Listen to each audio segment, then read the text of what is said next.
Tá, então vamos ver por que o objeto social da empresa e o KNAI são importantes. Vamos começar pelo objeto social. O que é o objeto social? O objeto social é aquilo que a empresa vai exercer. Qual que vai ser a atividade dela? Ela vai vender o quê? Ela vai prestar que serviço? Ela vai produzir qual produto? Isso que é o objeto social. É uma empresa que foi criada para vender roupas, por exemplo. O objeto social dela vai ser comércio varejista de roupas, ou atacadista, enfim, depende do tipo de roupa, do tipo de comércio. Mas e aí, o que o KNAI tem a ver com isso? O KNAI é uma lista de atividades econômicas, né, que seria, acho que se não me engano, é Cadastro Nacional de Atividades Econômicas, que a gente utiliza para definir qual que vai ser o nosso objeto social. Por que normalmente se utiliza o KNAI? Porque ele é um código já específico e ele vai ser importante também para a tributação da empresa, né? Então, para a tributação, para outras questões de licenças, de atividades, para exercer atividade em determinado local, alvará, enfim. E aí fica um pouco mais fácil a gente definir o objeto social com um KNAI específico. Eu, como contratualista, como advogado empresarial que mexe muito com contratos, qual que é o nosso ensinamento? Precisa ser obrigatoriamente no contrato social da empresa, que é aquele documento que vai dar início à empresa, precisa o objeto social estar vinculado a um KNAI específico? Em regra, não. Mas a gente vincula a questões de praticidade. Tá? Então, vamos ver aqui como é que funcionaria mais ou menos o KNAI. A gente não viu o exemplo da empresa Nike, que tem uma marca lá que é destinada para venda de roupas, assim, vestuário do uso comum, do uso do dia a dia? Vamos pegar mais ou menos nessa linha. Eu pesquisei aqui, a pesquisa é feita através do site do governo, pelo site do IBGE, que você faz a pesquisa do KNAI. Tem até outros sites aí, mas eu sempre recomendo ir pelo oficial, tá? E aí eu pesquisei, eu joguei lá roupas. A gente até no tutorial mais pra frente aqui, você vai ver que eu joguei assim, só coloquei roupas para ver o que aparecia. E aí vão aparecer vários e vários códigos. O que na nossa empresa aqui, fictícia, que a gente está criando agora, o que mais se enquadra seria loja de roupas, comércio varejista. E tem o código aqui, 4781400. E aí você pode pensar assim, tá, comércio de roupa, loja de roupas, comércio varejista. Mas e se eu não quiser só roupas, eu quiser ser mais específico que isso? Como é que eu faço? Coloco outra? Só pode um KNAI por atividade, por empresa? Não. Você pode ter vários KNAIs diferentes, ou seja, vários objetos diferentes. E aí, o que precisa ser feito? Você precisa escolher o principal. Você escolhe o principal. Ah, o meu principal vai ser trabalhar com isso aqui. Qual que vai ser os secundários? Aí você pode colocar as outras atividades que você quiser, tá? Vamos seguir na lógica de loja de roupas. Eu peguei aqui a atividade principal, loja de roupas, comércio varejista. Eu poderia ser, ao invés disso, poderia ser comércio atacadista, por exemplo. Mas vamos manter o varejista. De atividade secundária, por exemplo, posso colocar aqui roupas de couro, comércio varejista, roupas em geral, roupas íntimas, tudo, né, se atentando ali se é comércio varejista, se é comércio atacadista. E essa é outra dica que eu dou, inclusive. Atente-se também ao complemento ali do KNAI.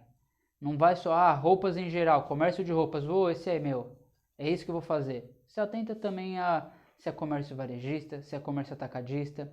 Para pessoas que vão produzir, é mais complicado ainda, porque na hora que você for ver lá, por exemplo, produção de roupas, tem produção de roupa que envolve tecelagem, que não envolve tecelagem, produção de roupa que, por exemplo, vai envolver estampa, produção de roupa que é só coisa de algodão, que é só coisa sintética.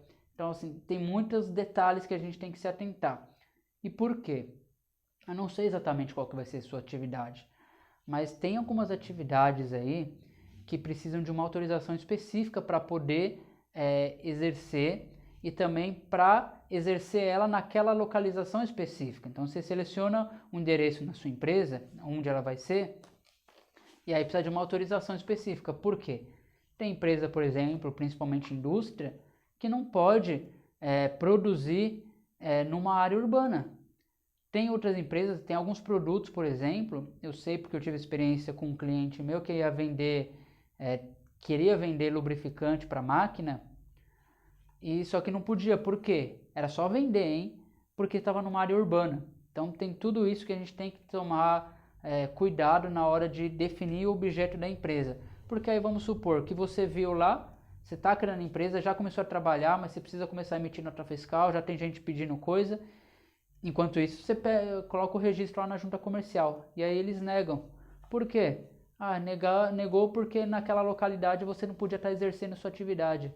Mas você já está lá. E aí, como é que faz? Tem que mudar de endereço? Ou você viu se sua atividade está certa, se é aquela mesma? Nisso as coisas vão se embolando, vai surgindo problema. Por isso que a gente tem que tomar cuidado. Mas aí você até pode surgir outra dúvida. Você fala assim, mas a gente está vendo aqui, na aula toda foi sobre nome empresarial, nome da empresa, nome fantasia. O que isso tem a ver agora com a aula, com o tema? Então, lembra que eu disse que a proteção do nome empresarial, do nome fantasia é estadual? Ou seja, lá no estado que ele se encontra, você pode até pagar uma taxa aí para ter proteção em outro estado, por exemplo. Suponha, eu tenho uma empresa aqui, eu quero ir para Minas Gerais. Eu vou ir para Minas, só que enquanto eu não abro uma filial lá, eu quero garantir meu nome. Aí eu pago uma taxa lá na Junta Comercial de Minas para proteger o meu nome lá. Então, é só a proteção estadual que importa? Como é que funciona? Tem mais algum detalhe? Tem, porque a proteção é da seguinte forma, é estadual, mas a proteção atinge empresas do mesmo ramo e de ramos parecidos.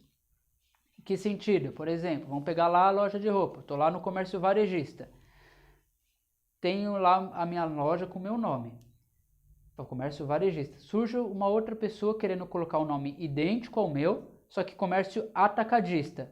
Vai dar conflito? Vai.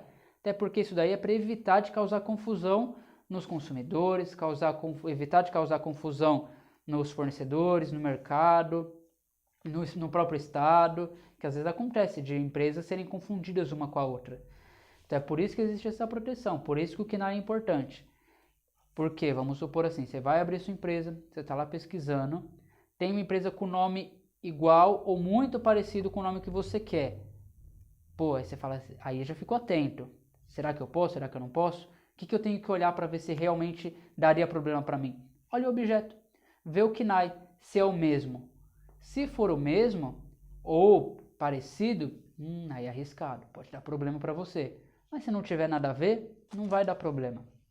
O problema é empresas que exercem a mesma atividade ou uma atividade muito parecida ter o nome igual ou idêntico. Vamos pensar aqui em um exemplo, é até o nome que eu utilizei no tutorial que vai ter para vocês aí. É a marca Conf, que vem, palavra em inglês, que remete a confortável. Eu posso ter uma loja de roupas, que vai fazer agasalhos principalmente, roupas confortáveis, mas aí pode ter uma outra empresa que faz um amaciante que chama Conf, porque o amaciante a pessoa usa, deixa a roupa mais gostosa de se usar, mais macia. Então, tem algum impedimento? Eu vejo que não. Por quê? Porque é um comércio de roupa. A outra é um produto totalmente diferente, é um amaciante. Então, por isso que é importante o KNAI também na hora de você escolher o KNAI da sua empresa, ou escolher o objeto da sua empresa. Por quê? Porque se tiver conflito, se tiver uma empresa na mesma atividade que você exerce, pelo mesmo KNAI, ou um KNAI parecido, no mesmo estado com você, com nome igual, com nome parecido, vai dar conflito, e isso pode ser negado na junta comercial. Aí você pensa, tá, mas eu fiz já até registrei, e a junta comercial deixou. Pô, legal, tô livre. Posso agora eternamente, estou tranquilo. Não. Ainda pode acontecer de o dono da outra empresa que já existia com nome muito parecido com o seu, ou igual o seu, pode ainda processar você para que você deixe de usar o seu nome. Nossa, mas pode isso? A junta comercial deixou. Pode. A junta comercial são as pessoas que verificam aquilo. Claro, tem muita coisa sistematizada, mas depende da junta comercial que você está, no estado que você se encontra. Aqui em São Paulo, por exemplo, é tudo meio que digitalizado, né? Mas ainda tem muita questão humana, então erros podem acontecer. E para evitar esse tipo de erro, busque um nome diferente, ou então pelo menos mude o complemento, para que pelo menos possam diferenciar. E se você realmente quiser falar, nossa, tem que ser aquele nome porque me identifiquei, aquele nome é minha cara, é a cara da minha empresa. Tá, se você quiser usar aquele e já existe um nome parecido, o risco é seu. Você sabe que pode ser negado pela junta comercial, você sabe que o dono da outra empresa ainda pode te processar para que você deixe de usar o nome daquela empresa. E aí vai de você, se você vai querer assumir esse risco ou não, ou até se mudar o nome da empresa, ou então tentar ali dar uma mudada, fazer com que o nome seja diferente de alguma forma. Por exemplo, colocar um complemento ali no nome, ou alguma coisa antes do nome, enfim.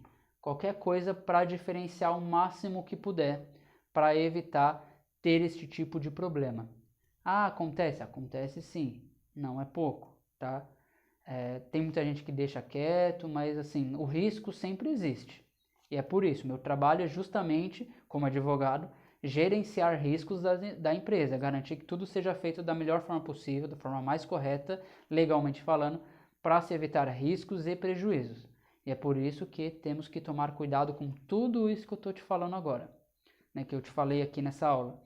E para agora a gente passar para uma parte mais prática, vão ter aqui alguns tutoriais para você ver como é que faz a pesquisa do nome da empresa pelo site do governo, como faz a pesquisa de marca, como faz a pesquisa do CNAE, para que você também tenha condições de pesquisar e ver como isso funciona e você decidir o que se enquadra melhor para sua empresa, tá bom? Então vamos agora aí ver uma parte mais prática para a gente realmente pegar esse conhecimento de agora e ver como funciona na prática ali, como que a gente pesquisa, como é que a gente vai atrás.